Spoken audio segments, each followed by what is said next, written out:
We're live on YouTube. Good evening, everyone. Good evening, everyone.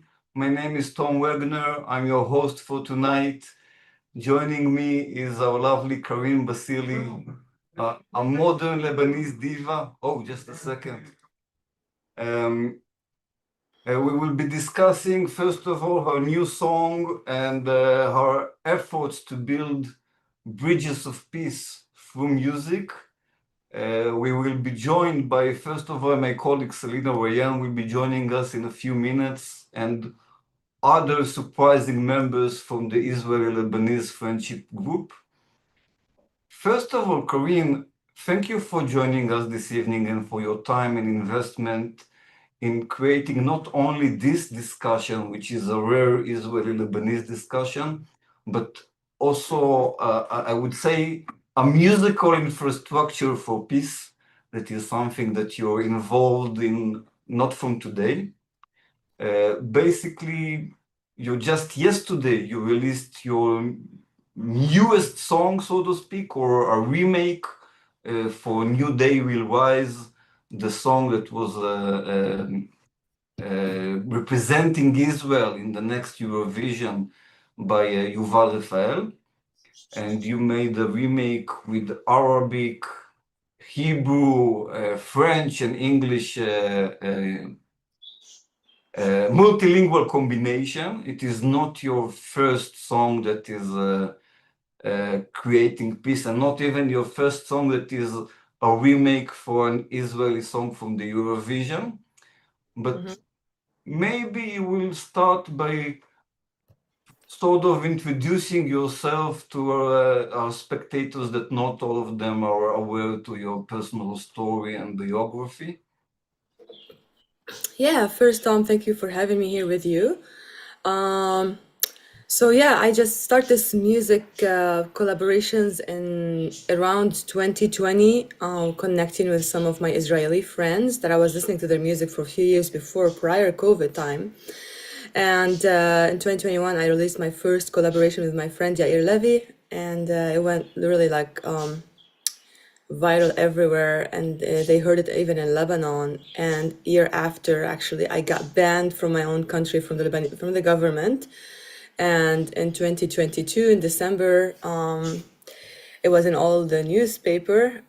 I'm not allowed to go back to Lebanon anymore, but I know it's worth it what I'm doing. I think I'm one of those generations and people who are fed up from all the hatred for Israel as our neighbors, and I just, as a Christian, we're supposed to be commanded to love our neighbor. And if we really want to, to follow the Bible, we have to love our enemies, even though Israel is not our enemy. So any Christian, I'll tell you, who say I do not love Israel and I don't love my neighbor, this is not a true Christian, because that's not what the Bible tells us to do. Anyway, I've been working doing those collaborations because I'm not really a speaker. I can speak, but for me, my mission is through music. Even with that, I started doing music in 2019. I started with Christian music, but I felt there was a shift even after a year. This is not my mission, because I felt like there's something more that I need to do in that, because people were telling me, Kaarin, your voice is so peaceful. Your voice is so peaceful. And I'm just like, thank you. I just didn't know what to say other than thank you. But Hashem, God, had something different. He wanted to use that voice, that sound, to bring peace and reconciliation between my country and Israel. And so this was the journey, and we did a lot of songs. I did October Rain. I was not really planning to do October Rain because I was working on my album. My album is not released yet. And I really felt like I kept on hearing a voice telling me, you have to do October Rain. So I did it, and it was really I just didn't know.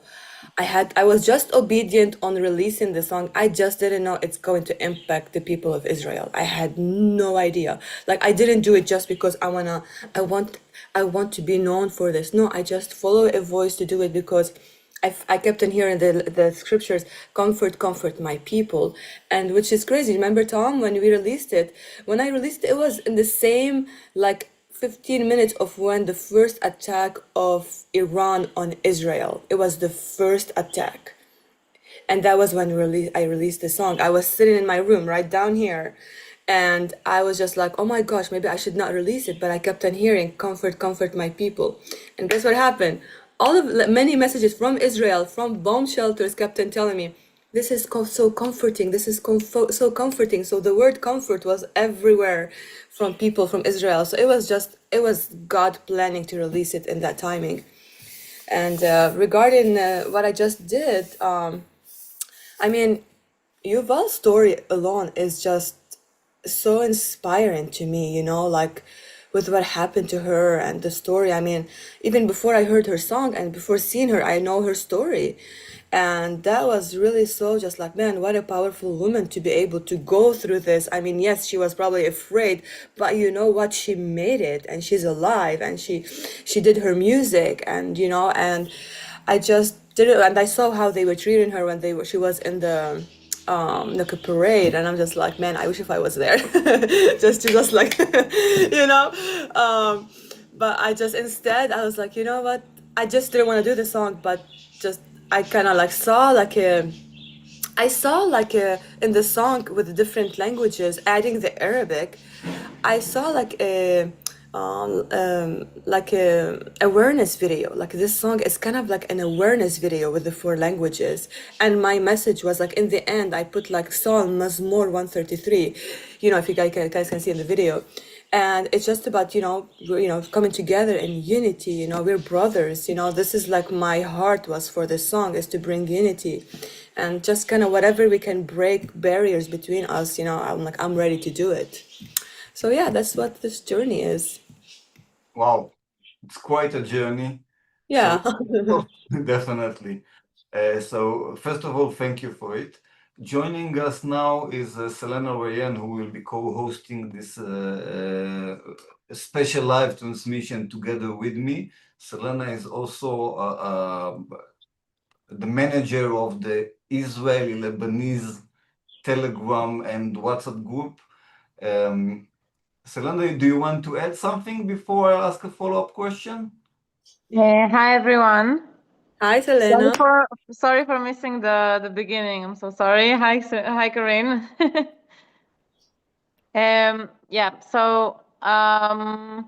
I didn't catch the beginning, so I don't know what Tom asked in this meeting. Basically, I asked Kaarin to introduce herself, and basically she did. Okay. You know it all. You know it. Yeah, for sure.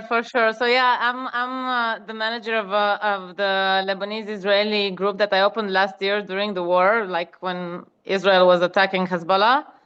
And we have here with us a very special person, one of the members of our group, aside you, Kaarin.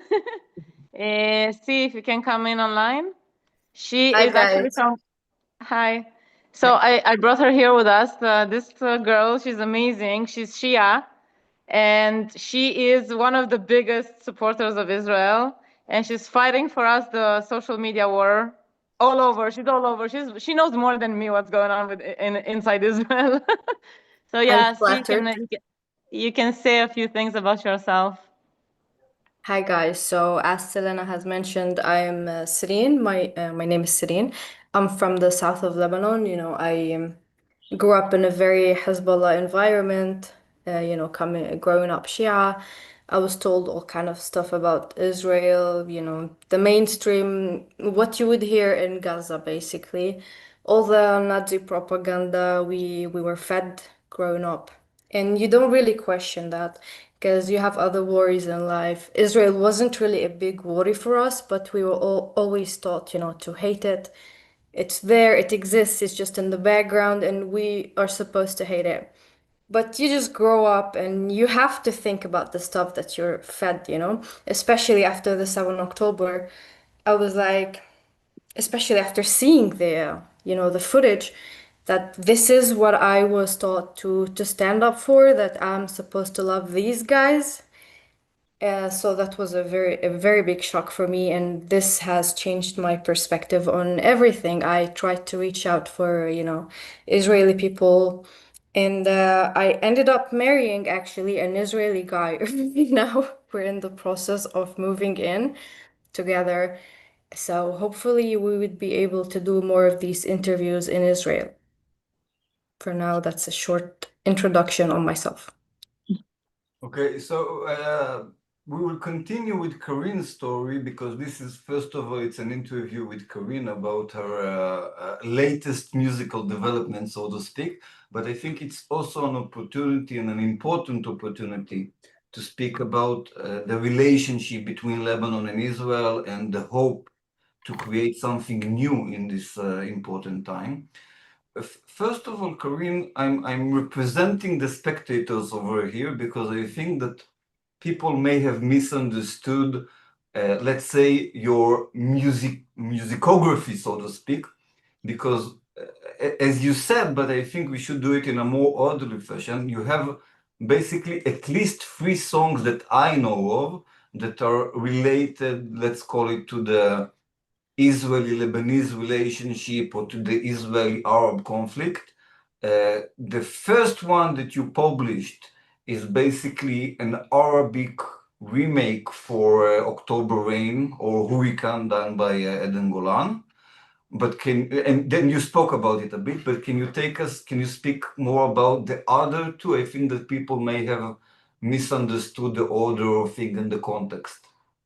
Yeah, actually, when I first released, it was in 2021 in January. It was the song Refana with my friend Yair Levy. He did the song, it's called, in Arabic, it's Shfiha, which is heal her, Refana. And he did it in Hebrew, and he released it in a time when COVID was taking place, for healing. He was releasing it just with what's going on in the world. But I don't know, when I heard it, I felt like I want to do it in Arabic to be more addressed for healing between our nations.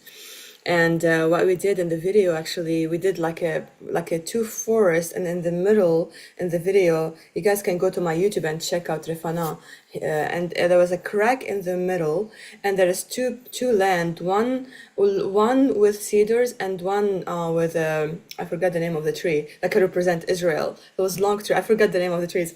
But anyway, so and throughout the song, there is like a light, and the light is going through the image of the video, and just kind of that's going through the crack, and the cracks start growing like plants and flower, bringing healing and kind of like unity between the 2 lands. So that was like the first song that we did, and that was the song actually that got me banned. It was the healing song for our nation. And the thing is, like, I taught Yair to sing Arabic, so he did sing with me. And I mean, he's like a captain in the IDF, blah blah, all that stuff. So they're like, okay, we need to ban this girl. So that was the first song, and in 2023, I did the song God of Israel. And it came in a time, like, I was working on it, and I wrote it in a time here, literally, and I wrote all my songs, the one that I haven't released yet, in my room here. And God of Israel, I was working on it for almost a year. We produced it in Israel with my producers there and my friend Yair. He's singing with me in the song too, and we brought an American Christian, very well-known singer. And it took us like almost a year to get to him too. But thank God Hashem opened the door to get to him so the song can be heard in the Christian world, not knowing that October 7th it's going to happen. I'm just listening to that voice directing me what to do. Things were not making sense, but I kept on pressing on, even though I just didn't want to even move forward with some of the things. But anyway, before we set everything in September, 2023, that Yair is gonna come to America, and we're gonna record the whole song and film the song together here. And then October 7th happened. He was supposed to come in October 26th, and he's a reserve, and he's he was called to war, and we were like, okay, we don't know if he's supposed to come, what's gonna happen. We didn't know anything, but thank God, like, the IDF give him okay to leave, because they told him, your fight in the state is very important. It's another war. So that's why they granted him the release to come here. So we were able to do the song, and we released it in November 4th, God of Israel, in Arabic, Hebrew, and English. And I think, like, this song, Israelis didn't hear it until today. The churches heard it here, but the Jewish people didn't really hear it as much as I would love them to hear it, because I think in that time they were releasing some hostages, and like no one was ready to, like, you know, they're all focused on the hostages. Of course, we all wanted to see the hostages being released. So, but the song, I feel like it was not really heard. It was really, really powerful. So it's gonna be released in my album just whenever it's gonna be out. And the third song, it was actually October Rain, a year after that. You know, you all know, I don't know, you guys know the story. I just shared it about October Rain. And then, yeah, and just recently I did the, you know, New Day Will Rise. And like I said, I don't feel like it's a song for me to be like, oh, I did this song. It's an awareness video that I just want to bring awareness in the languages, and especially, you know, the English, the French, you know, like especially we're seeing what's happening in French in Europe. I know I cannot do all the languages, but at least just like some of the basic languages that can get the message out there. Yeah. And I have an album with like songs that I wrote. It's my original song. They are all produced in Israel. And we have Arab, Christian in the album with me. And I have a Jewish Israeli, sorry, Arab Israeli. We have Jewish Israelis in the album, which is amazing because I wanted the Arabic, because I want to see Arabic voices, raising their voices in the songs too. And that's not too many people will do that, but thank God Ronza was one of the amazing women who actually said, yes, I want to be part of this. Not any Christian from Israel will do this, but she was very bold to be part of this album. And yeah, it's just taking a little bit time. I'm waiting for some work. I'm doing some work with Inan Yahyel. I don't know if you guys know him. He's a producer, and he's gonna do some remix for some of the songs. So yeah, we're waiting for things to, you know, to do more and more. It's gonna be amazing, like just songs collaboration for Israel and for the world to see. And another thing that was amazing for me to hear, I don't know if you're free to speak about it or to what extent, was basically that you were nominated, or one of your songs were nominated to the Grammy Awards, right? This is something that we can Yeah. So yeah, so Kaya Jones is my friend. She used to be in the Pussycat Dolls. I don't know if you guys know the Pussycat Dolls. So she's no longer obviously with them. She does a lot of music to empower women and to, you know, bring like, you know, good messages through her music and songs. So she asked me if she can have Jerusalem in her album, and you know, she said they're gonna try to see if they can actually get it into the Grammys. I was just like, go ahead. I just want the song to be heard. It's a song for peace. It was a song from Psalm 122 to pray for the peace of Jerusalem. And I released that literally in around the time too, when the other bigger attack on Israel from Iran, literally in June. This is when it was really around this time it was released.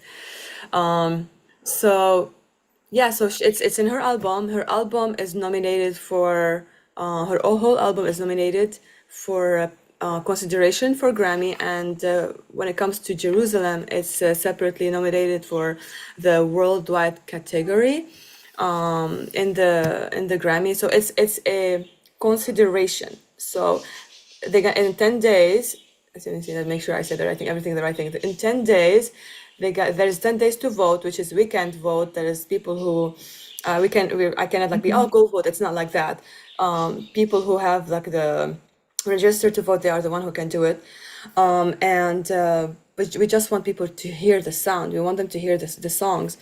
And so yeah, Jerusalem. So there's 10 days to vote, and after that they're gonna be top, I don't know how many top 4, top 5, 10, I don't know exactly the information, but then after that it's gonna be the voting to be able to everyone to see who's gonna win the Grammys for this. So honestly, like I just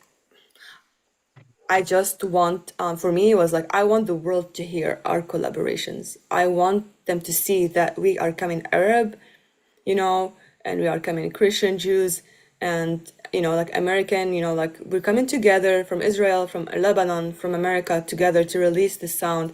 And I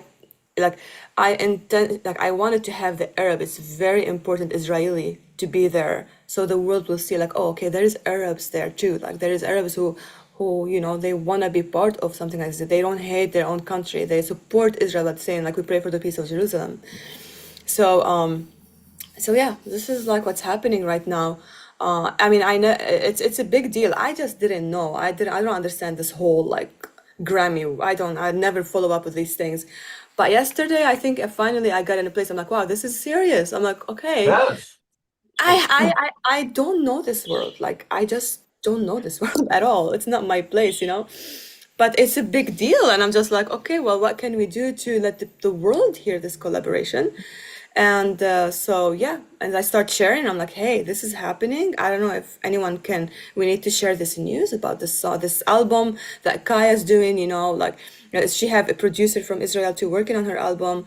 And some of the songs are actually nominated to, you know, consideration for nomination to, and we have my song Jerusalem. So, yeah. Amazing. I think that things should start making sense in this region, and today it doesn't, of course. And part of making sense is when a Lebanese singer is doing such a tribute for a peace between Israel and Lebanon, or between Israel and the Arab world. I think that the other part of the story should be that Israelis will support her in a nomination for the Grammy Awards. Can you please explain us how can we do it, and how can we at least encourage your nomination or the voting process? So there's so many rules in this thing. Like, not the public cannot vote for this, you know, and we cannot push on voting because we'll be disqualified. So I mean, we just need to share, just share what's happening. The only people who can vote are the people who are registered in the, you know, in the Grammy. I don't know who they are. I don't know who to, It's like a just, committee or what? so what is it? What is it? It's like a committee. It's like a certain type, like number of members. So I think it's artists, maybe producers, whoever's Mhm. registered. I don't know who's registered. Like I said, this is like a whole new world for me. I don't know nothing about this. But I just want to help Kaya. I want to help, like, you know, the song Jerusalem. I mean, this has never happened in the history of the Grammy to have a collaboration like this, you know, with Israeli and Lebanese. And I mean, I just wanted for people to hear about it, to know what's happening, because this never happened before. And yeah, it's just crazy. It's just crazy. So it finally hit me literally yesterday, and that's why it was yesterday or the day before. I was like, Selena, this is happening, and you were like, oh, this is amazing. I'm like, everyone's saying it's amazing. I had no idea. It's been for 2 months. I didn't get it until like 2 days ago. I It just just hits you. Yeah, so most important, I think, is to share as much as possible. I also shared, I showed you that I shared, and I yeah, told people to yeah. share, and I told in a group of influential people, Tom can confirm that I said to people, like, if there's any media writers here, you should take and make an article about it. I hope they It's will. important because we Yeah. want all our voices. This is not about me. This is about you, Selena. This is about Tom. This is about all of us, you know. This is like, it's not about me, Karin, Basila. Oh, I didn't know. It's about all of us, what we've been fighting for the last 5 years, you know. Sure. Especially the Sure. last 2 years. We want to see, like, I was in a place, I was like, we need to see, like, I know Israel won the war, okay? Let's be real. When it comes to the physical war, you know, we won. We in the land over there against the, you know, we won. Okay, you guys won. I mean, I say we because I'm like we've been in this war all together, you know. But when it comes to the social media, I mean, I know that it's like changing. It's like we can see the changing and stuff being unfolded. But still, I feel like, you know, not feel. I don't have to feel. We're seeing still the impact on the other side still, and I'm in a place like, how we need to beat this in something like in, you know, we cannot keep talking. We have to just like release something different. We have to. Music is like, you know, like we've been hearing talks for 2 years. I go and I hear the same thing everywhere and again and again and again. I'm just like, you know what? I think maybe this is the time that we will put our message into a different way, that we will like just come in the opposite spirit of that evil, demonic things in the music that can bring peace. Because hey, you gotta remember, like King David, how did he like get the demons out from, like, you know, Saul? You know, like he was playing his harp, you know, like he's playing his harp to deliver him, you know, like from all these demons. So it's just like there's power in our music to bring that peace and deliverance, you know. So this is how I got me to do all this. You know, I'm like, I know there's power in music, and I'm just like, we cannot just fight and just speak, and yes, we can do that, but just like there's more. We have to just like put action into different ways. That's what I believe in, and just come in what we have to start like I really felt this like this coming of this year. I felt like we need to start focus on what we are dreaming of, and we start build on that. Like, am I dreaming of like seeing example, I saw these books in Gaza, right? We all saw the books of how they're teaching the children to kill I even held them in my hands, and even well, worse than that. there So you go. So when I saw this, I was just so upset about it. But I felt like something's telling me like, okay, what, don't get upset. What can you do about this? And I'm just like, I started thinking, I'm like, I can do books, actually can bring the opposite of that. I can do books showing a unity between Arabs, and I'm working on I'm working on children books right now to be able to bring that like message. And I mean, I'm already in the school in Israel. I don't know if you guys know that. Selena, you know that. You know that, right? The public I don't school. think so. No. I don't think I shared that. Did I share that last time? I don't think so. So with So me, no, you didn't tell me. So in Please tell Israel, us. the public in the public school, you guys all know more than me that they teach Arabic, right? Okay. So the administration of education, they have my collaboration with my friend Yair from 2022. They started doing this in the public school, in a chapter 5 called "The Voice of Hope." So our collaboration is taught in the school in the Arabic class. And I actually did, like a few months ago, I did a Zoom call with a student who's been studying in the time of that collaboration. So I did a Zoom call, I talked to them, they asked me questions. It was beautiful. I was just like, oh, I love this. So we are already, and plus the October Rain song, they took the translation that I did in Arabic, I give it to them, and they added it in the book too. So now the students, who are learning Arabic, they are learning October Rain in Arabic, which is amazing, Wow. in Israel. So Wow. I mean, this is the kind of impact. I was like, okay, we need to stop focusing. We have to start reversing things. And to reverse things, we're gonna have to start push on our creativity when it comes to music for peace, when for books to be able to change all these narratives. We have to bring those messages of how we can change narrative and just push it out there against this waves of hatred and wrong information. And we have to start push it and put things into action. So this is what the word I got. We have to change the narratives, No, for sure, for sure. Though we don't have like hate in our books, but it's never bad to have these texts added and like people like you to be taught in school. I think it's because it's something that is happening now. Everyone in school learns about theory and what happened 500 years ago. But to Yeah. learn about something beautiful that is happening today, I think it's amazing. I wanted to ask you something. I also have a question for you.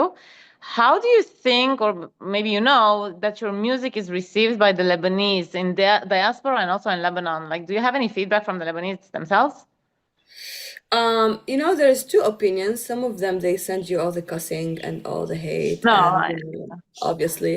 But there's many people who messaged me, and they love this, and they feel like, like I represent them, my voice represent them, that what they want, but they cannot say it. There's so many, I get so many messages from Lebanese. I mean, there's many of them, like, until today, still, they are still afraid. Selena. yeah, I know. But they still they feel like I represent them when and especially with music. I mean, music can speak to to anyone. Like it's Yeah. just like I can say words, but when it comes to music with the songs from the Bible, from the Torah, like from Mazmur, and like things can Christian and Jews related to, and I'm not doing out of politics. I'm not doing out of. It's just more like. We're supposed to be together because our, we believe in the same God, and it's just like have to be our main things too, because it's very important for me too to know as a Christian. And but the thing is like not all Christians still receive that either. because even the Christian world is divided when it comes to Israel from the Bible, which has been crazy because here in America we have been going targeting these places. Everyone asks me, Karin, why you haven't came here yet? Well, because we've been trying to go after places here. The churches is so messed up because they have been doing wrong teaching regarding Israel. So that's why I've been here we've been doing a lot of things, a lot of work in the United States. You know, but for the Lebanese, like I said, it's definitely divided opinion for sure. Yeah, but I have another question for you. Like it's related to my previous one.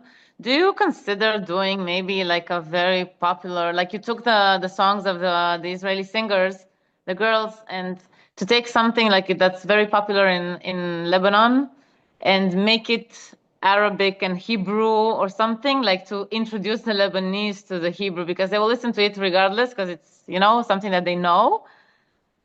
I never And thought about it. That's a great idea. I just thought about it now, actually. I just thought about it now. So I'm like, I'm gonna pitch I it to never you. thought about it, you know. But you know, it was very interesting. Sometimes I hear like songs, like example, I have a friend who loves the Middle Eastern sound. Okay, like he play oud, he play in my songs and stuff. I mean, he's in October Rain. He's in like the New Day Will Rise with the oud, and sometimes he posts stuff, and I'm just like, okay, this is Lebanese, like. Is that Lebanese or what? I'm like, I tell him this is Lebanese song, and he's like, no, this is actually Jewish. You know, I'm just like, but what do you mean? This we here are this is in our country. He's like, no, but the original song is actually it's Jewish, and I'm just like, okay. So I got very confused for a season, not knowing how much translation of the song were done from Hebrew to Arabic. I had no idea. You know, like even in the Christian world, like songs I used to sing in the church, but they are actually Jewish songs. They are Wow. traditional Jewish songs. I had no idea. So that's why I did some videos about just like for fun in my Instagram talking about, I don't know if you remember, I've done a little bit of the songs, like how they are. It was because I was like, this is crazy. But when it comes to famous songs, I mean, if I want to really trigger them, I'll do like a Fairuz song in Hebrew, or she'll freak out because they hate Not Israel. trigger. We don't do triggering. We do introduction. They're gonna be triggered because she does songs for Palestine, you know, like, you know, it's just like for me, the style of the songs that I want to do, it's not like to entertain. I want to bring a message, you know, like I want it to be like a Yeah. strong message to shake these people, you know. So the only thing that could be, I have to be like maybe Julia Butrus, but the thing she always sing against Israel and with Palestine. So it's just like Even the more, people even the like more, this, you even know. more the reason to do it, you know? You know, people like these people, like them. You know Julia Butrus, right? No. No, she does like a lot of extreme, like hate Israel song. Like her recent song was for Palestine, and it was like very like literally aggressive song. Like, you know, I was just like, she used to be my favorite singer, but Great. Let's take her biggest hits and make it half Hebrew. that'd Let's be revenge hilarious. Jennifer. Yeah, that'd be so funny. Oh my gosh. It will freak them out. I think they will sue me, dude. Like I don't need someone to sue me. I don't need someone to sue me. It's You going know? to We be ready? a very interesting lawsuit, by the way. Uh, What? What? it's going to be a very interesting lawsuit, by the way. I know. Like it'll be Karin, hilarious if they will do that. we can register it in Israel. Let them come and sue us. Sue us. Let them Okay, you sue guys have us. the best lawyer. Let's do this. Yeah, Yeah. it will be really interesting to see if a song like that will be published in Israel. Will they file a complaint to Israeli court in order to get their royalties? Oh man, that'd be crazy. No, but Now it I'm just shouldn't like be a cover. I'm like that Anyone can crazy do a person. cover song. No, I think it's legal. You can do a cover about after Yeah, any you can do song. cover, Yeah, you but give the credit to the original singer, and like there shouldn't be any issue legally. I think everyone does yeah, covers. but you know they're gonna be very upset about it. Okay. I'll think about it, but I'm working on amazing songs that honestly like, I know. Listen, let's be real. If Hezbollah heard it and they went to the government And when the country was going through hell when it comes to the economy, and when people were dying on hospital doors and there is no medication in the country, the government decided to have a meeting, and the first thing they talk about was actually me. Okay, so Really? yeah, okay. Tell us all about it, please. I'm not saying that just because I read a guy. So the way I know about this, because I went to X, I was tagged. So when I find out I was banned, my friend, she have a job. She read in newspapers. Okay, so she read a lot of news, and she saw my picture, and she sent me my picture with in the article, and I was before. A year before in the same article, in the same picture, and I told her, no, this is old. She's like, no, the date is new, look at the date. So I looked and I was like, oh, what happened? What did I do? You know, what did I do?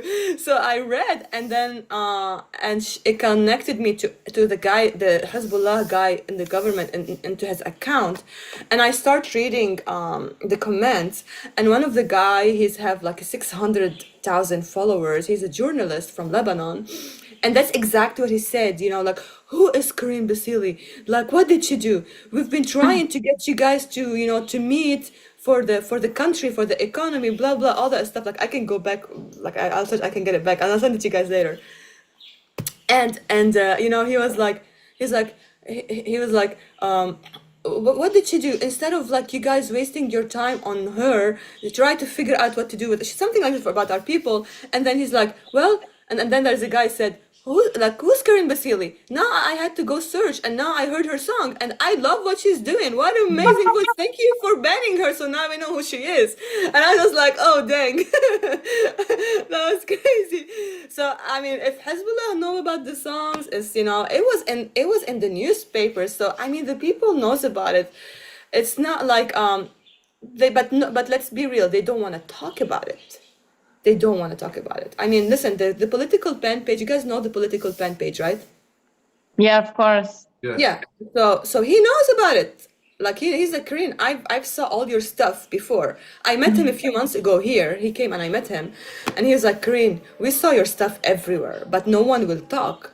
No one will say anything because of the war. No one will say anything about this. But he's like, I saw all your stuff, all the articles. So they know. Yeah. Amazing. First of all, I think that we're seeing all kinds of angles, shapes, and forms that we can use music to build bridges for peace. So, as Selena suggested, it could work also the other way around. And it's very interesting. I'm sure that there are also even more ways to create music that will have a geopolitical factor. I've seen that few people over here wanted to ask questions or raised hand, maybe by mistakes, but maybe if people want to ask questions, so please raise your hands or write your questions on the chat if you don't want to be seen on camera, and we will read your questions. But my question to Karin now is, since we are in a musical inspired session, so to speak, but we're also in a very interesting historical times where we see that I think that it's becoming obvious. Maybe it will take some more time, but the war in Gaza is about to end. Maybe it will have another one round, maybe not. What do you think about the chances of Lebanon going into the Abraham Accords or something similar to create an agreement with Israel after the situation in Gaza will, let's say, will be resolved or temporarily resolved? Because we've seen in Doha, at the summit, in the Arab summit in Doha, we've seen the speeches of the leaders, and we also seen the speech that was done by the Lebanese president, Aoun, that sounded a bit different and did mention the possibility to achieve peace with Israel. What's your take on this issue? Karen, you're on mute, Karen.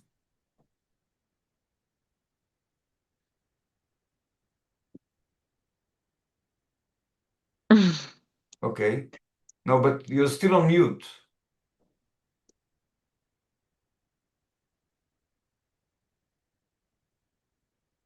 Okay, I think that Karen had to take. Yeah, she's back. Can you guys hear me? Yes. Yeah.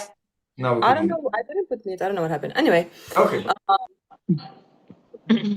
regarding that, if you're gonna think politically, it feels like things are still not ready, it's not easy, like right now what we're seeing. I mean, I was with Brigitte Gabriel not too long ago, and she was she was not feeling positive about the peace between Lebanon and Israel. I was talking to her. She was like, the Lebanese are cowards. She's like, it's just like, she's so angry at the Lebanese government and like how they're not taking bold step. But when it comes to the things that we've noticed, they're trying to speak and they're trying to. We have to get rid of completely dismantle Hezbollah in every way. Like if they're not gonna go and completely destroy all their weapon, make sure they have nothing anymore. But the thing is, they're still scared and they're still like. But I just honestly, I've been watching the last few months, and every time those people from the people who are raising and they are not really the fighters. I don't know how many really army of Hezbollah still left. We don't know. We don't know how much of them still left. We only see the people who manifest are just people on the motorcycle. These are the same people I used to see coming into the Christian area with their motorcycles and with their flags and with their, screaming Allahu Akbar in my neighborhood, which is right next to Dahiya. So I'm watching. It's just we are not seeing heavy armed military like we used to see when they gather. We're not seeing them anymore. I mean, how many left? We don't know. This is my question. Because we know many of them died. Maybe some of them either died in Syria or they died in Lebanon. And I heard even people left to Iraq. I don't know if you heard that, Selena, too. Many of them Many of left to them left to Iraq and So Iran. I wish if we know how many left, and maybe this even, I don't know if the government know how many left, because I think if they will know, that will be easier for them to be able. But the thing is it's just the same word like what Brigitte said. They are scared. They're still scared, and they need to be not afraid. And that's why maybe I've talked to even some, Bulus Masad Bulus. He's one of the guy who works in the Middle East, and I think in Africa though, but he's Lebanese. And I'm just I told him a few months ago, I was just hey, but Hezbollah is still there. He's yeah, but just wait and see what's gonna happen. So I don't know what he meant about this. I was just okay, maybe we have to wait. So when it comes to the politically, things are not clear. Things are not, things are moving slowly. Is there a strong, bold steps taken? I'm not sure how much really they are going and to the areas and really taking all the weapons. I haven't seen really so much how much they are really going after. We want to see actions. I haven't seen action. We just seen words. They have up to 2026, right, Selena? 2026 to be able to perform and take all their weapons, right? End of 2025. So yeah. I mean, in the beginning of 2026, the end of 2025, and then they're not supposed to. So I mean, we only have 3 months. So where's the action? I haven't seen any action. So it's I not mean, happening. it's not happening, and this is why we're okay.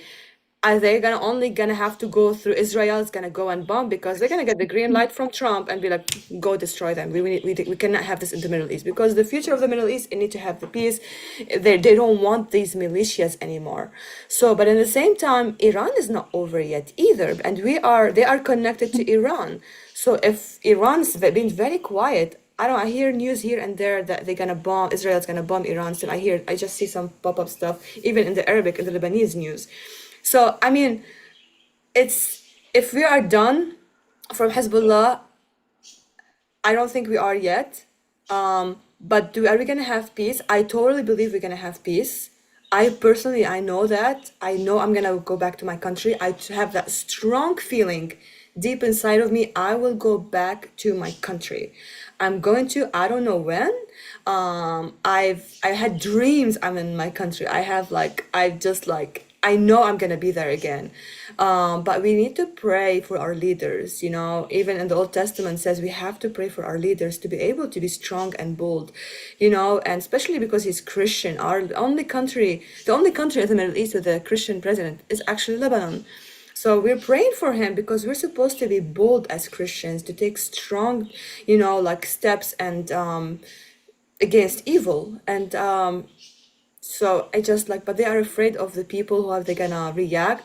But I believe the people are sick and tired. Like you said, there's a Shia on the person here, she's Lebanese, and she know probably more than me. And we have Ali, we have different people. They are sick and tired of this. But I think the percentage of the brainwashed one, it's not as big anymore. It's like it's getting, No. yeah, smaller and A lot smaller. of But the that's the Lebanese, big one. listen, by the way, a lot of the people that we have on the Lebanese Israeli group on Telegram, they are ex-Israel haters, more or less, like to certain Yeah, degrees. Most of them, most of yeah. them. And a lot of them, they told me, even the Christians, they told me that like a few of them, they woke up during the war, since October the 7th, actually. Like the war had a positive change on a lot of people. It's not only the negative thing that we see in Europe, across the Middle East, actually, like around in the Muslim world. October the 7th changed a lot of perceptions, a lot of Yeah, perceptions. It made a lot of Muslims give up Islam, by the way. And yeah. this is a fact, because like I know personally I know. a lot of people that told me that if this is what Islam stands for, they don't want it. Yeah, And a lot of Christians, they started to understand better the world they live in and what is the Palestinians, like what do they actually stand for, and they yeah. understood that this is them.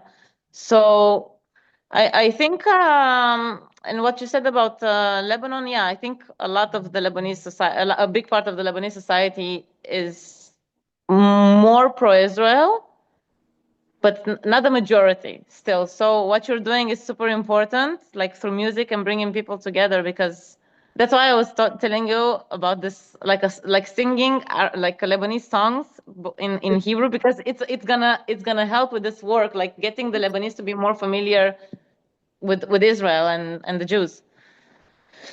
You know, like the most thing that I've probably heard, the most thing that I heard from the Lebanese people, the one who don't like hate on Israel, or is even though they don't hate Israel, they just kind of like it's affecting them so much, is like, oh, the children who died in Gaza, the Yeah, children, yeah. women. Like this is like the main thing that that people of Lebanon are, you know, talks about and tell me. Like I saw a woman here, even she attacked me so bad in the Because street. this is the Qatari Like propaganda, it's Karin. This is horrible. what they're No, I pushing. know, Every day I know, I there's a know. dead baby. Every day, I every day, know, every but it's just minute. like, and you know what I told her? Because she was like, children, women, and elderly. So I was like, I look at her and I was just like, so how many men died if it's only women? And then she looked at Yeah. me, she's like, I don't know. And I'm just like, so are they all Hamas, the men who died? And that's why you're not telling me how many men? And she just like, she was like, wow, wow. Like, I was just like, I'm like, I thought I have to leave. I have an event. I have a meeting. Bye bye. You know, I'm just like, just for you can't argue with people like this. You can't. I'm not a debater. I don't like to debate. I'm doing things through music the most peaceful way. I don't want to deal with all these people I don't have the patience for them. I don't have the patience for them. I'm not like a Charlie Kirk, you know, like Yeah, You're a musician, and sure. let's speak again about music, but not the specific of what you've done in the past few months, but over the overall vision.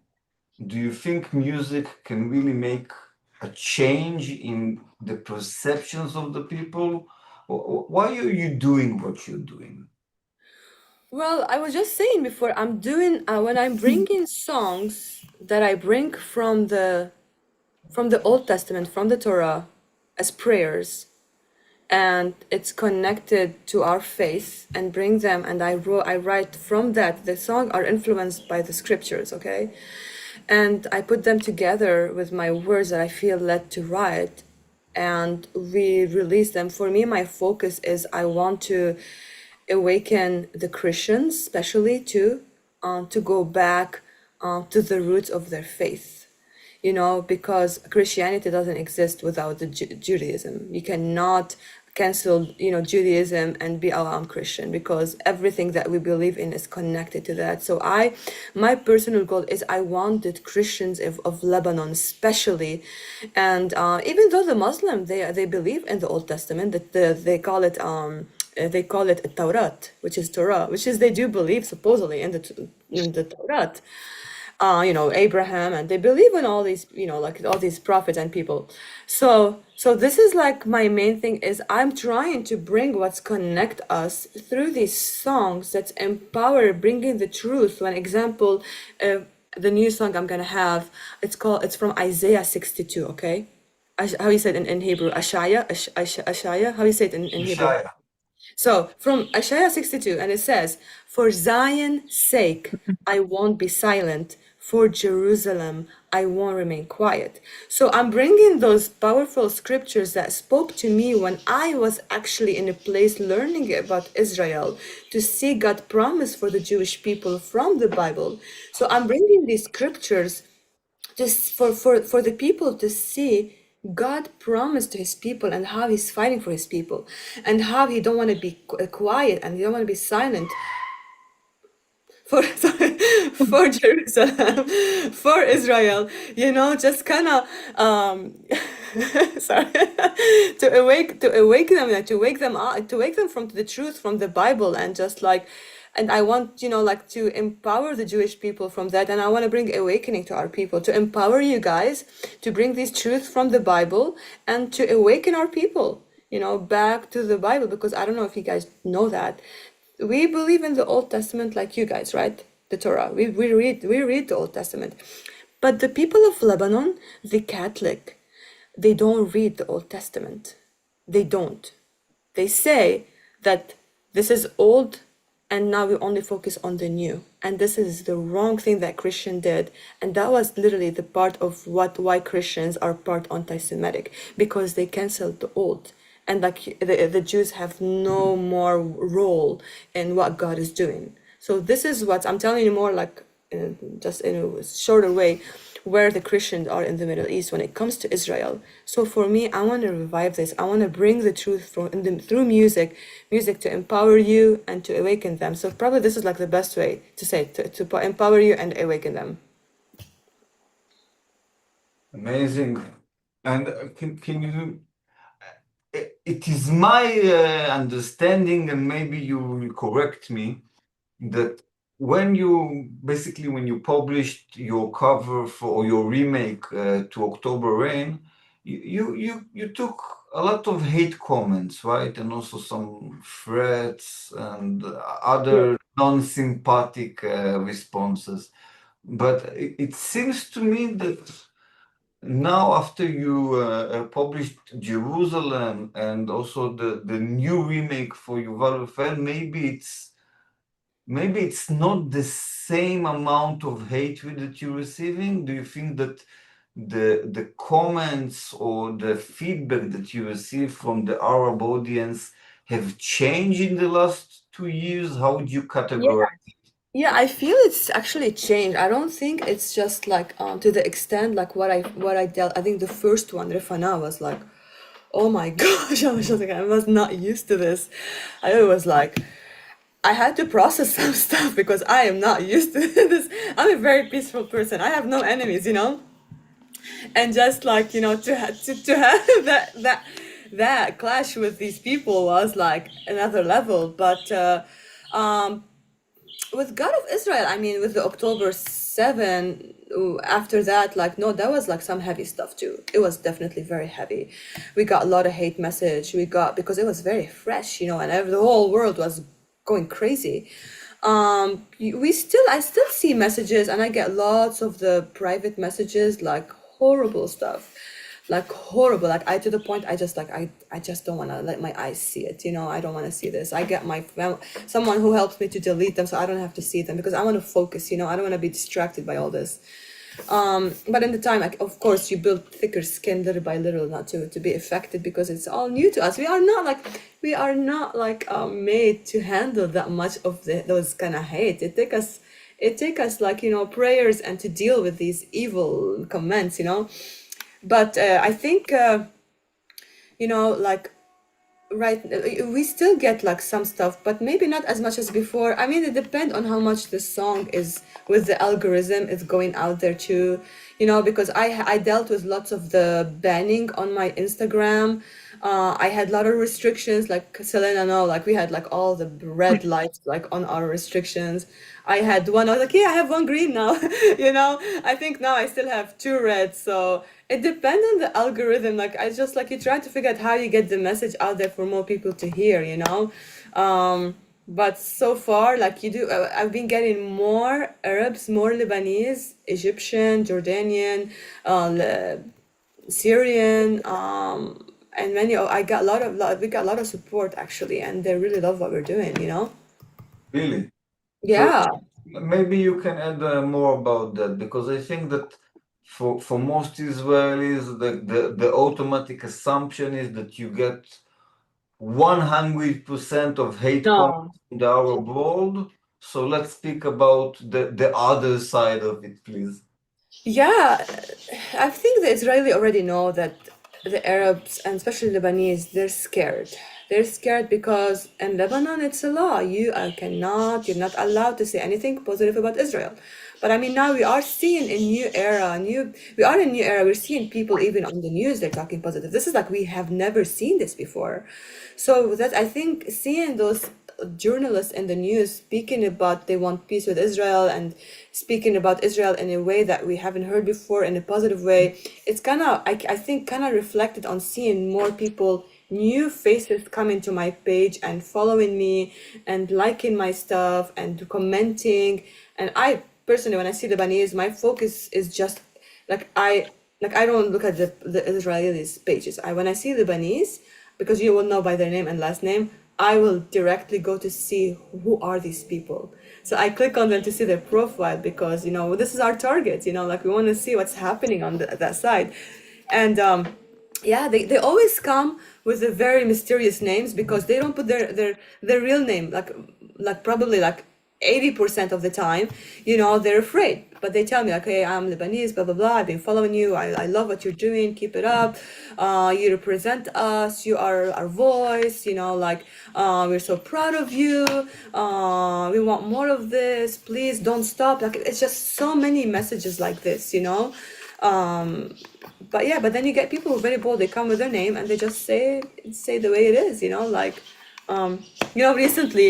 recently there is a guy, he's actually Shia, and he was super supportive, so much. But then he was in my group, and this is like Selena, like I'm telling you the story too. He came and he joined, and like maybe a week after, I noticed he's not there. So I went to I was like, hey, where are you? He was like, well, my nephew took my phone, and this is like not too long ago. My nephew took my phone, and I was afraid that he would go to my Instagram and see the group and he would read, and that would be so much troubling for me. So he had to get himself out of the group. And this is not too long ago. So that, but he's super supportive. Like he showed me, like he had a friend from Israel. He went to their weddings in like Greece and like different countries in the United States. He went to his Jewish friend. He had his kippah on his head. And I'm just like, what the heck? He lives in Lebanon? He lives in Lebanon? Yeah. Put me in touch with him.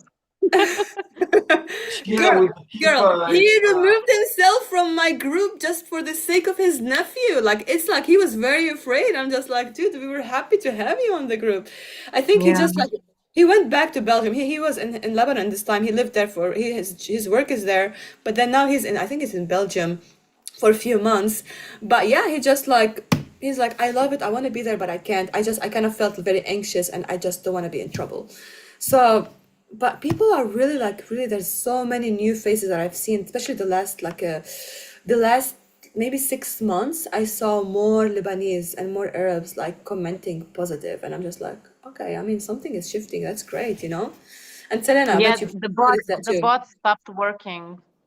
Yeah, I think so, right? Something's changed, the bots at the beginning there were so many paid bots, and now I think they just stopped and that's it. It was fake comments at the beginning, and I think they I don't know. They But finished. you know what Maybe did or you something. did you guys read the letter of Charlie Kirk for Bibi Netanyahu?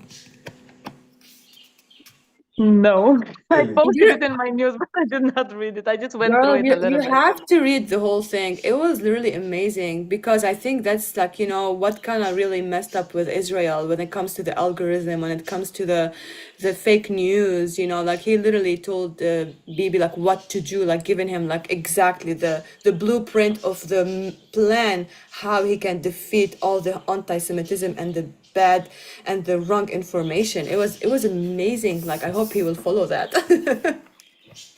Okay. Yeah.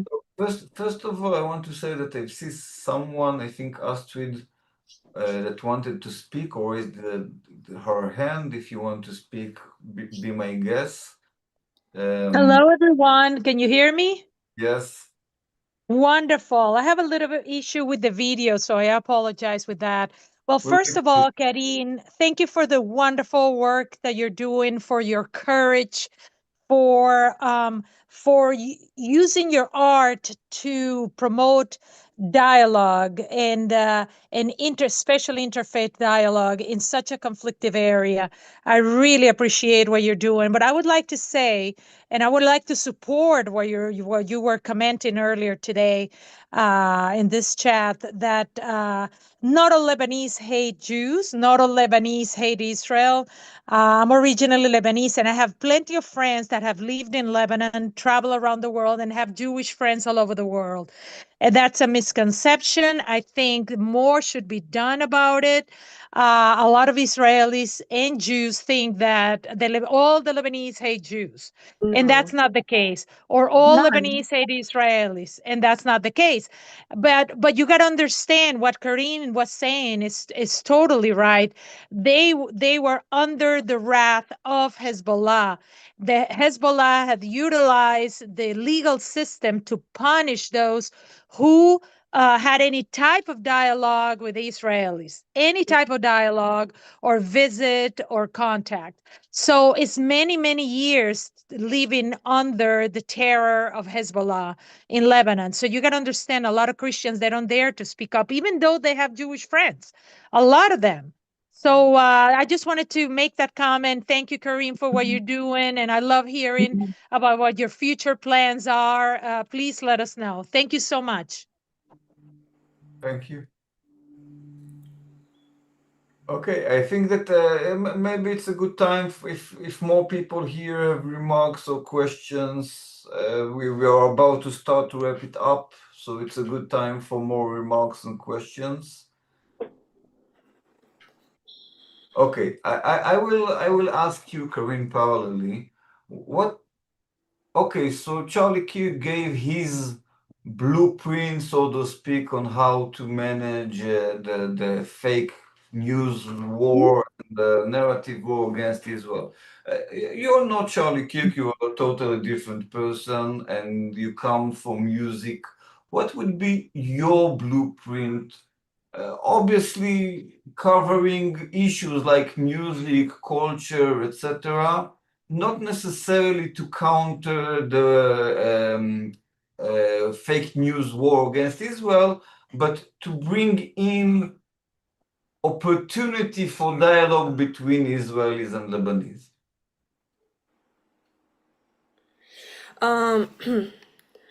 I think, you know, I think it's just like we need to just talk more about the history of the things that we, you know, before we were in conflict, you know, we have to start talk about them more, kind of bring in the remembrance of our history, you know, like going back even in the time of the temple, you know, when it was built, when we had the cedars, you know, like coming from Lebanon and building, you know, the temple with the King Solomon. And I think it's just like, you know, seeing, I feel like too, there's something recently we have been kind of like working on too with the DNA of the Lebanese, because as we all know, like everyone, like many people say like, oh, you know, the Jewish who are there in the land, they are not the same people from the Bible, and they are not the same people who were there, all these things. And or you know, this is not the same Israel or whatever. But like we have been doing, like as Lebanese, we have been doing our DNA, and we've been seeing that we got Jewish blood. Like me and my family, you know, like even like people in my group, we all did like, I encouraged them to do like their DNA, and we are seeing we have Jewish blood. They have Jewish blood. One guy was like, oh my, I saw him one time, and I told him, dude, you got some Jewish blood. He's like, how do you know this? I was like, you have to go to your DNA. Dude, he's like 37% Jewish, like, and he's like, Korean, I am 37. And I'm like, I told you, dude, you look a Jew. I was like, you look a Jew, you know? And I think, you know, just kind of like talking about these things and kind of create like some content about that. I mean, I don't have all the resources to do it on my own, you know, but I think this is one of the key. We have to kind of start targeting the things that we have in common, the things that kind of break those barrier of division that they put from the Islamic religion that came to divide us, from the, you know, from the ideology, from the Hezbollah, that it was actually, you know, forced on us, you know, for our society. We have to start breaking this, to bring those unities that, and the things that can bring unity from the history, from, you know, from the common things that we don't talk about. Like, I bet, like, dude, listen, there is a guy, he was Shia, and he supported Hezbollah. He did his DNA, and he's a Muslim. Ex-Muslim. He's not Muslim anymore. He don't want to be Muslim, but he got Jewish blood too. So I was just like thinking, dang, how many Hezbollah like people like have Jewish blood? Like if that one guy have it and all his family, meaning how many others have Jewish blood? It's just like I feel like this is an area we do not talk about, and I was just like really felt like I did a little bit video about it, like in my Instagram, but like I said, I had so much restriction, and I don't think people heard it, but I'm just like focusing on these points that we have to start talking about things like this, you know, and trying to get these algorithms for the Lebanese to hear this, and maybe big influence, maybe we get people into politics to talk about this, to address it. So we'll be like, hey, Mr. President George, you know, Joseph Aoun, go do your DNA. I bet you have Jewish blood. I don't know. We have to start changing our plan, to do something, to say, to speak different, to change the way we, you know, we bring our message, and we're trying to challenge them, you know, bring that challenge. People like to be challenged. I'm like, I challenge you right now that if you do your DNA, you got Jewish blood in you, Mr. President, or Nawaf Salam, any one of these. I bet there's just something going on with these people's blood. You know, I think we have to start like have new ideas. I mean, I'm crazy. I come up with crazy ideas and I put them into action. This is why my first thing, I was like, I want to do this DNA and I want to start talking about it. And we have to, but obviously I wish if I have even bigger platform and bigger influence to do more and more, you know, to have the time, because I still work. I have a job, and I do all the other stuff. So I'm praying one day I will be only doing this to be able to start focusing just on getting these messages that I want to, you know, like get out there, you know?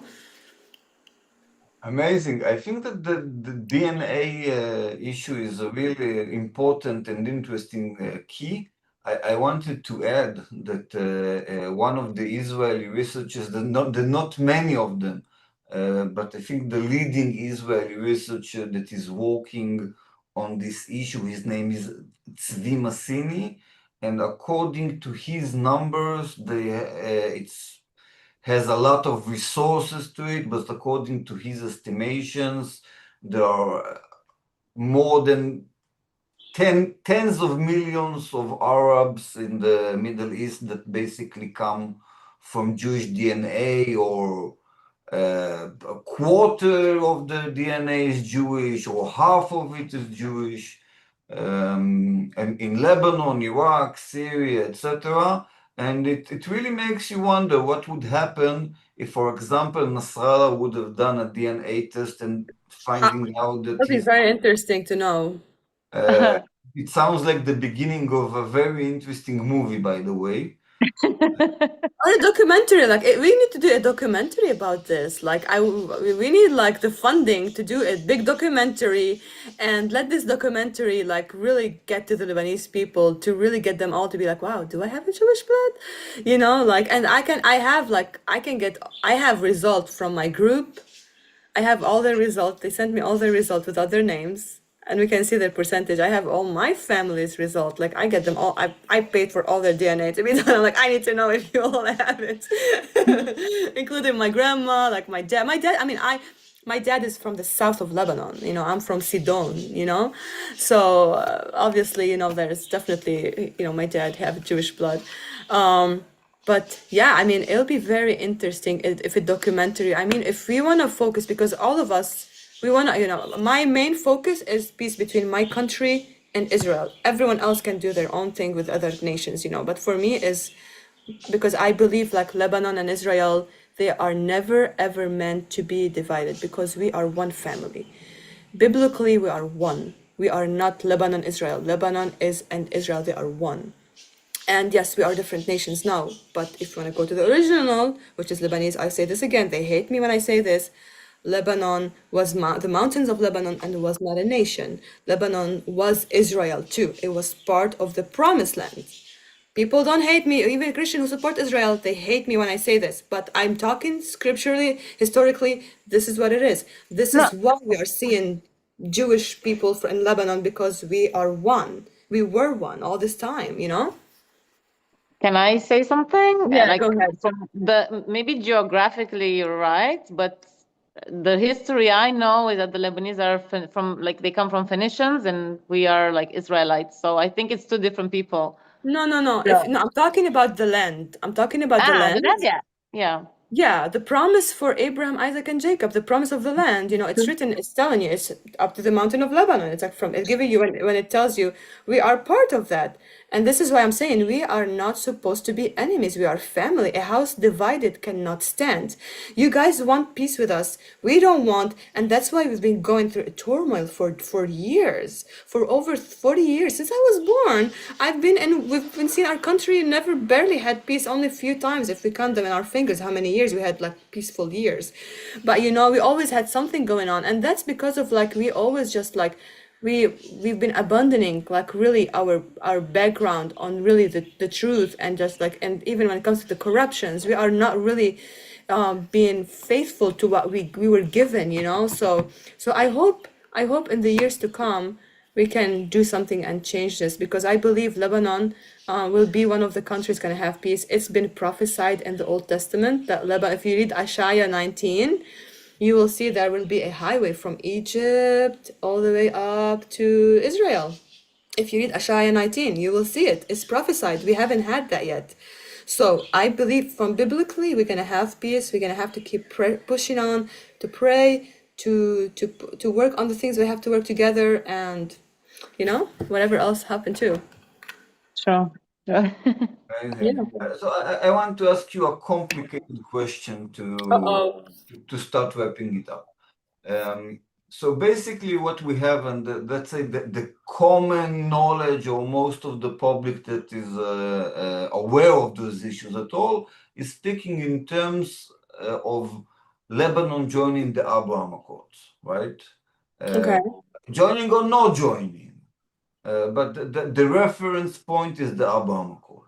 But there's another narrative, I would say even an underground narrative, that is coming mainly from Maronite activists in Lebanon, that they say, we don't want Lebanon to join the Abraham Accords, we want to have the Cedar Accords with Israel. That is basically, you can argue that politically it's the same. It's an agreement for peace and normalization, but culturally it's definitely not the same, because when we speak about the Abraham Accords, then it's the same framework as other Arab countries, such as the UAE and Bahrain.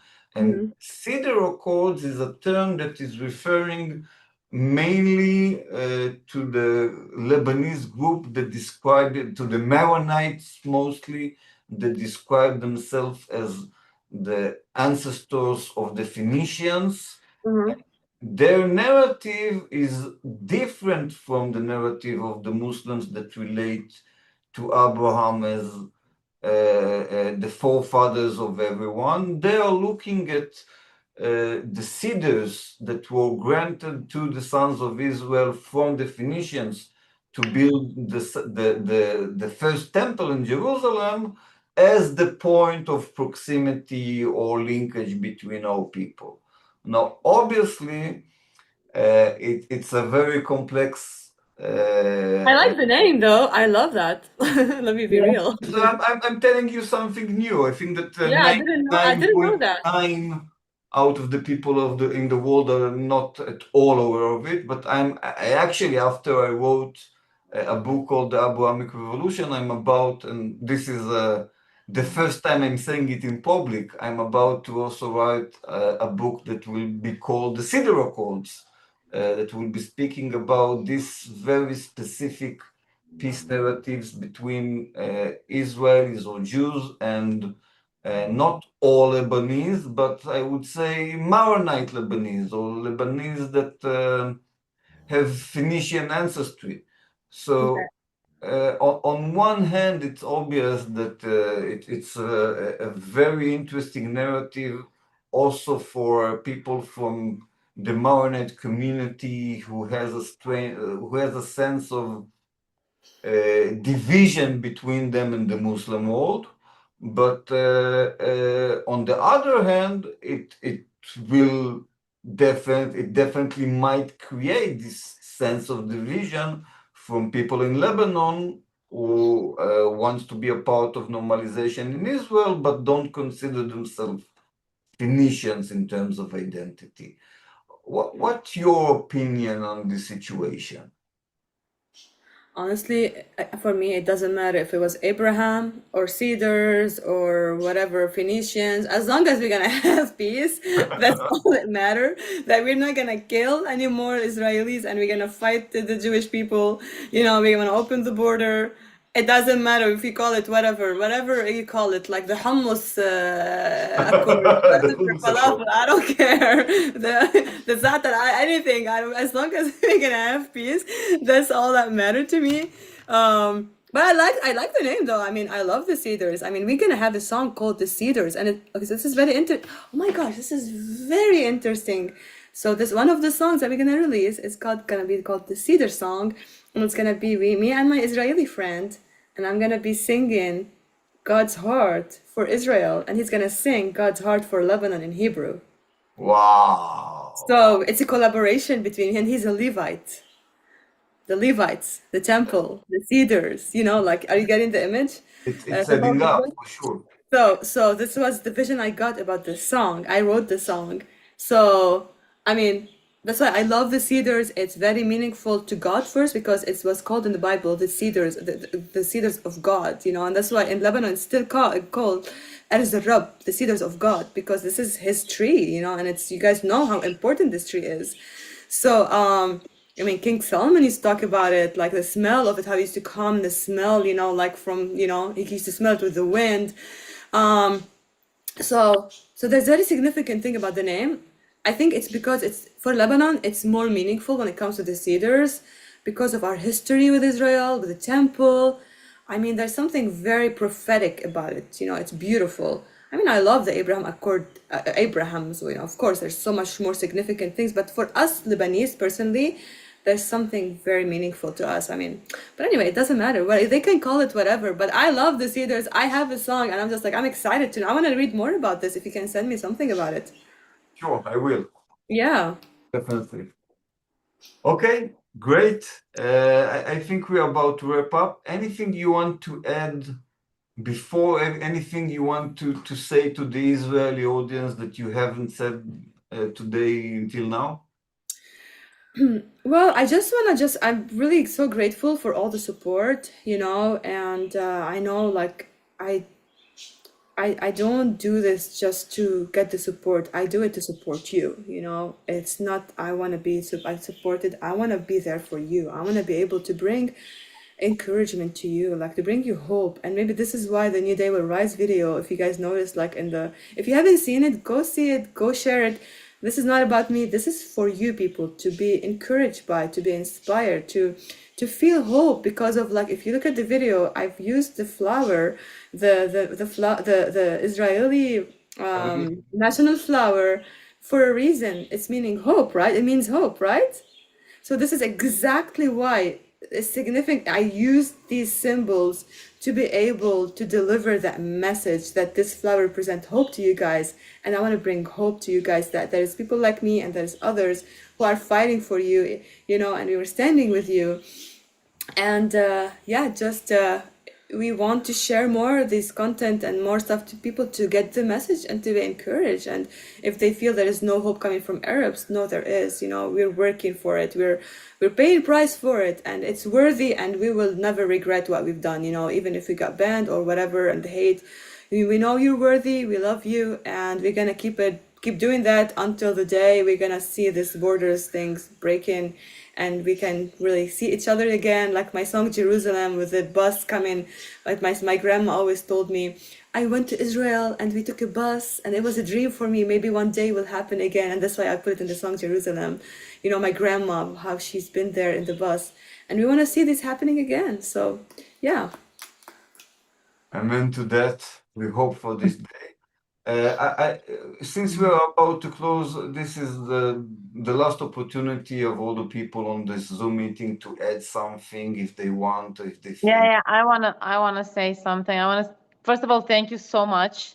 As you said, you're like with everything you're doing, you're not just bringing us hope, you're giving us strength and belief that one day is gonna be better, because your message is getting amplified and more people are seeing this and they're gonna do their own part, and it's happening already.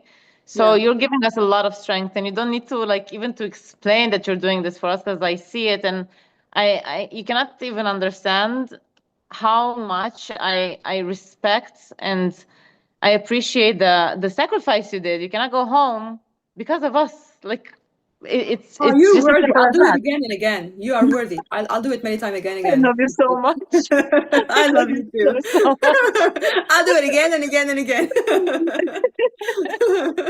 Yeah, that's what I had to say. You're just amazing. We just need more of you, more.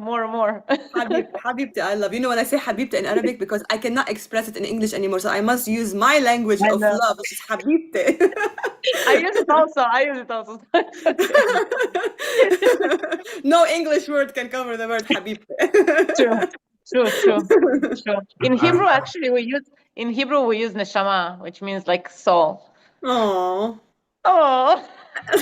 This is the American You know, I want to tell you something before we close this.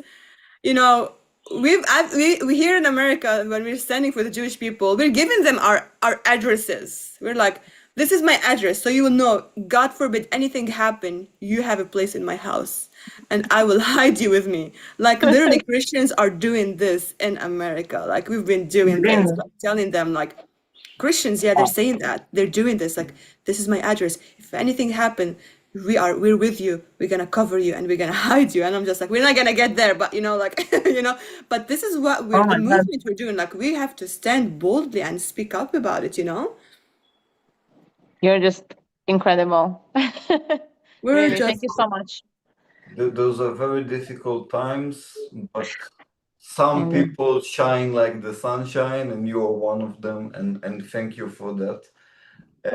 Before we adjourn, I would like to give you the opportunity, because we asked you many questions in this session, and maybe you also have questions for the Israeli side. So if you do, it's a good opportunity to ask it, and we will try to follow it. Yeah, let me see if I have any question. Never thought about it before. Questions. Nothing in my head right now for questions, honestly. Okay. Yeah, I don't think I have any questions. Yeah, if I did, I'll do that in the future. So it's a good situation if you don't have any questions. Yeah, I don't think I get all my answers. I asked Selena. I asked her a lot of questions. I'm like, Selena, and I tell her like I ask her We communicate so much. We know everything about everything. I'm like, I ask her so many questions. I have other people I ask them, so I've asked a lot of my questions. Definitely, Kaarin, it was a real privilege to have you here. Thank you. I think we are discovering treasures in every conversation, and definitely in this one. from the bottom of my heart, I hope that you will receive the Grammy Award. You are more than worthy, and it will create such a amazing chain reaction if it will happen. I hope that people that I don't have any idea how to influence on the voting in the Grammy Awards, but Trust me, I didn't either. maybe someone who's watching us have a better idea than us, and hopefully it will happen. And if not in this song, then in the next one or in the next album. Yeah, we're gonna do that with my album actually. They're the same group who did Kaya's album. It's for Kaya's album, but they're gonna do the same thing for my album when I'm gonna release it. So we'll see what will happen. There's a lot of things to expect. There's a lot of things, yeah. I've been working on this for like over a year and a half, almost 2 years. I think someone wrote in the comment too, explaining about it too, about the Grammy voting here. Someone, Nicholas, he wrote something explaining how it goes. So if anyone want to understand more. So you can send it to me, and I'll send on the groups, and maybe things will pop up from there. Yeah. Well, I hope. Do you know when your album will be released? So I'm waiting on one of the collaboration, and I have a Persian girl who's gonna sing with me, who's gonna be added to the song Jerusalem for different version. It's gonna be Persian, Arabic, and Hebrew. So I've been fighting this girl for almost like 2 years to have her with me. And finally, she said yes. So that's why I didn't want to release it until I have this version ready.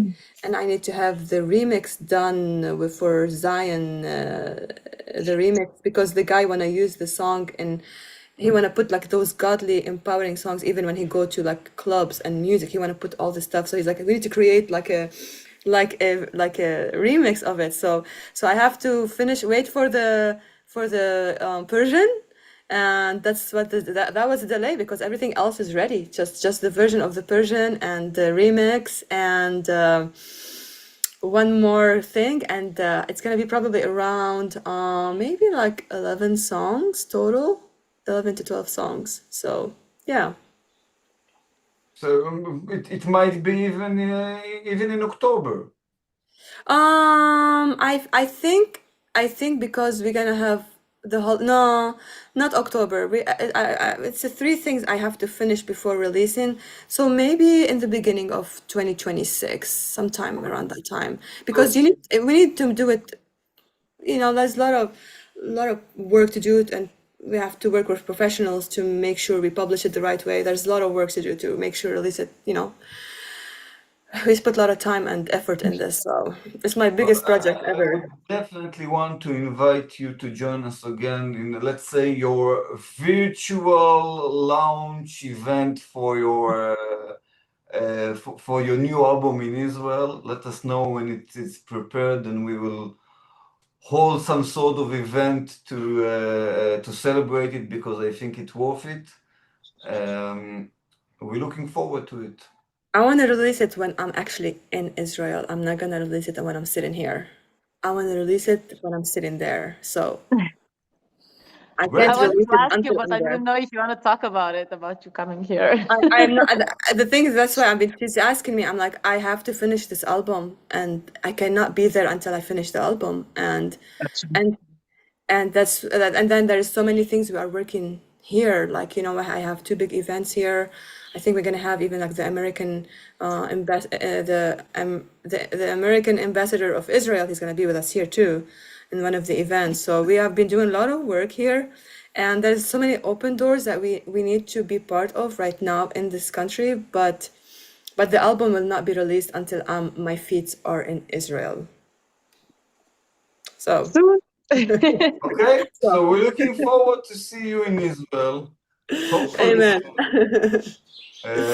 Thank you so much, Tom. Until then, great success both with your new song and with the Grammy. Let us know when you will be here to launch your new album, and we're definitely going to see you again.